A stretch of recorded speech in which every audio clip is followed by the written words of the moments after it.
Hello and welcome to News Now, reaching you live from our studio in Lagos, Nigeria. I am Margaret Opara. The governors of the Southeast region have lamented the rising levels of insecurity in the region and are therefore planning a joint highway patrol as part of moves to combat the trend.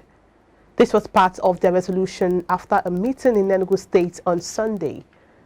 The Southeast governor stated in the communique that economic activities have come to a halt while kidnapping and wanton killing have become the order of the day. The governors also distanced themselves from the Eastern Security Network, reiterating that the only jointly formed Ibubrago and Forest Guards, not ESN. So it is not correct for any person to allude to the fact that Southeast governors created ESN. End of quote. On the case involving the leader of the proscribed indigenous people of Biafra, Nnamdi Kanu, the Southeast Governors Forum said it is watching with keen interest. However, they believe that a political solution is still possible in this circumstance.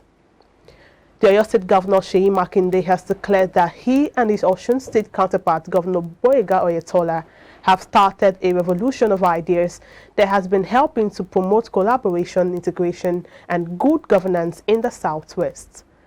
Governor Makinde stated this at Ido-Osun, Osun State, during the flag-off of the reconstruction and selective expansion of the 91-kilometer Osogbo Iwo-Ibadan road.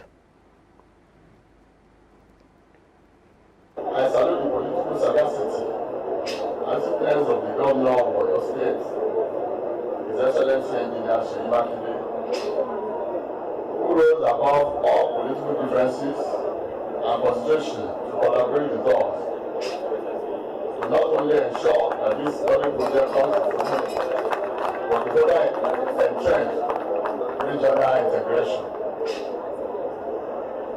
When this project was initially conceptualized, our plan was to fix the Osogbo Iwo section that belongs to Osun. We therefore, on the second thought, observed that the Oyo State section 2 was in the backward state and capable of defeating the objective of our road reconstruction and rehabilitation effort. I will be talking about a different kind of revolution that is happening in the southwest of Nigeria, but ably led by my brother and myself, Governor Oyetola and myself. In the past, it is to thy territory Israel. Every state, they do their own business and operate in their own little corners. But with this new way of doing things, we are pursuing collaborations with our sister states.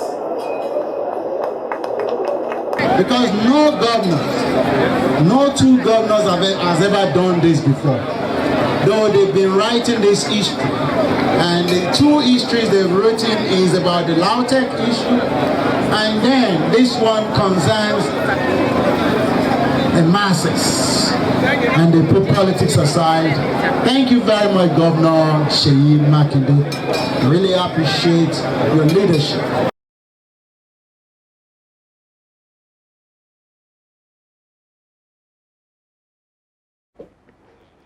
Many commuters were stranded on Monday as the Joint Drivers Welfare Association of Nigeria commenced a 7-day strike over alleged multiple and excessive extortion by the Parks Management Committee headed by Musilu Akinsoya, popularly known as MC Oluomo. Members of the group include commercial vehicles popularly known as danfos and minibuses locally known as korope. Our correspondent will move through the Agege Alimosho, Ifako Ijaye, and Ikeja local government areas of the state, observe large crowds at bus stops as commuters jostled for a few available buses will hike transport fares by up to 100%. While some commuters grudgingly paid the high fares to connect to their destination, others had to trek long distances. The situation, coupled with the lingering fuel scarcity, worsened movements in Lagos. Meanwhile, the Lagos State government has called the leadership of the Joint Drivers Welfare Association of Nigeria to a crucial meeting on Wednesday, November 2. This is to find lasting solutions to their demands. Permanent Secretary, Ministry of Transportation, Engineer Gbolahon Toriola, when contacted, assured the state government would end the strike action as soon as possible. He, however, urged them to channel their grievances through appropriate authorities rather than going to media to make threats capable of destabilizing the peace and tranquility in the state. Away from that, no less than 13 passengers were burned to death in a fatal accident near the Four Corners, Enugu, at about 9 p.m. on Sunday. The ill-fated 14-seater bus, which was said to be traveling from Imo State to Adamawa, reportedly ran into a trailer before going up in flames. All passengers except one person were said to have been burned beyond recognition in the accident, which occurred at the Enugu end of the Enugu-Port Harcourt Expressway. According to reports, the lone survivor is currently receiving treatment at the emergency unit of the University of Nigeria Teaching Hospital, Ituku, Zala. The Nigerian Medical Association National Committee on Epidemics and Pandemics Awareness has called on governments at all levels to put measures in place to prevent the impending outbreak of epidemics in the aftermath of the devastating flood across the nation. In a statement made available to journalists on Monday by the chairman, Dr. Abubakar Hassan, and the secretary, Dr. Enejo Joseph, in Lokoja, the NMA National Committee on Epidemics and Pandemics Awareness called on governments to provide portable water to the affected communities, as the bodies of water in these areas were heavily polluted and unfit for consumption. According to the statement, the provision of water purifiers as announced by the federal government is a step in the right direction and should be extended to all the affected communities. Another measure that should be taken, according to the NMA, is the provision of habitable settlements with insecticide-treated bed nets. Now, the old students of the College of Medicine, University of Ibadan, have charged the Nigerian government to urgently address what they termed the frequent and frightening migration of scholars to seek greener pastures abroad. The medical practitioners gave the advice during a lecture where they urged the government to see medicine as a business by providing alternative investment outflow, which according to them would increase the quality of research and ensure more well-trained human capital teachers. We need to have people change their mindset and appreciate the value of putting money aside for your own health, because nobody can predict who can be sick tomorrow.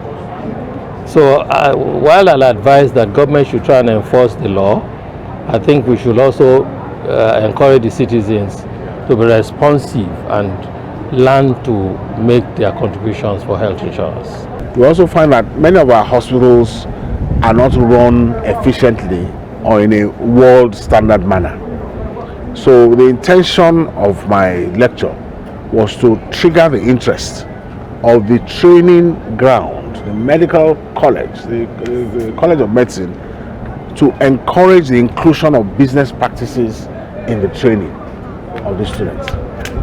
Essentially what I said was that, look, health insurance, for example, looking in from the health insurance angle, health insurance allows you to get money from a large group of people and put it towards health, so that it's like they're paying in advance for their own care, because ultimately everybody falls ill. There's nobody who will escape it. The message I have to them is that as they transit to the next phase of their life, they should remember to continue to serve humanity, and secondly, to remember their alma mater, College of Medicine, University of Ibadan. To remember them in the sense that they must continue to contribute to the growth of the College of Medicine.